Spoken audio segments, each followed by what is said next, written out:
ભાવનગર શહેર કોંગ્રેસ દ્વારા ઇલેક્ટ્રોનિક બોન્ડને પગલે એક પત્રકાર પરિષદનું આયોજન કરવામાં આવ્યું હતું।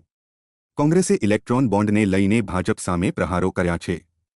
ચંદા દો ધંધા લો, કોન્ટ્રાક્ટ લો, લાંચ આપો જેવા શબ્દોથી પ્રહાર કરાયા છે। ભાવનગર શહેર કોંગ્રેસના પ્રમુખની હાજરીમાં પત્રકાર પરિષદનું આયોજન કરવામાં આવ્યું હતું। ઇલેક્ટ્રોન બોન્ડ દ્વારા ભાજપ સૌથી મોટો ભ્રષ્ટાચાર કરવામાં આવ્યો હોવાનો આક્ષેપ કરાયો હતો। જો કે સુપ્રીમ કોર્ટ દ્વારા એસઆઈટીની નિમણૂક કરીને ઇલેક્ટ્રો બોન્ડને પગલે તપાસ હાથ ધરવામાં આવે તેવી માંગ પણ કરવામાં આવી છે।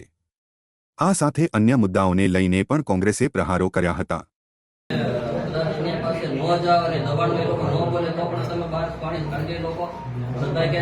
અમારે ચોક્કસ સમયમાં જ આવી જોશે એટલે 22,000 વિગતો બહાર આવી, એમાં જ આ બધી કંપનીઓની વિગત આવી।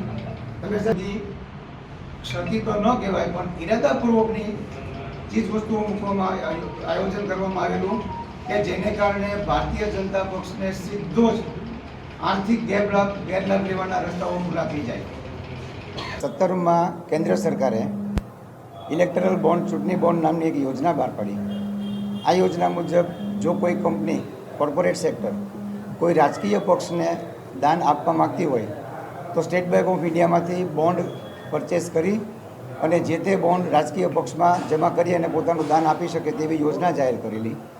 જાહેરાત સમયે એવું કહેવામાં આવેલું કે દાનમાંથી કાળું નાણું કાઢી નાખવું અને દાનમાં પણ પારદર્શકતા અને વ્હાઇટ મની જ દેખાય એ માટે આ યોજના કરવામાં આવી છે।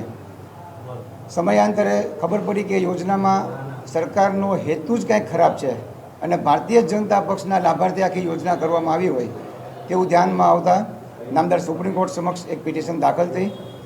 આ પિટિશનમાં નામદાર સુપ્રીમ કોર્ટે અલગ અલગ સમયે ઇન્ટરીમ ઓર્ડરો કરેલા અને ઇન્ટરીમ ઓર્ડરો કર્યા પછી છેલ્લે 2023-24માં નામદાર સુપ્રીમ કોર્ટ એવા તારણ ઉપર આવી કે સમગ્ર યોજના ગેરબંધારણીય છે અને યોજના થકી ભારતીય જનતા પક્ષને ચંદા દો ધંધા લો કરવાની સગવડતા માત્ર દેખાતી હોય એવી યોજના છે અને આવા ઘણા બધા કારણોથી આ યોજનાને રદ કરવામાં આવી।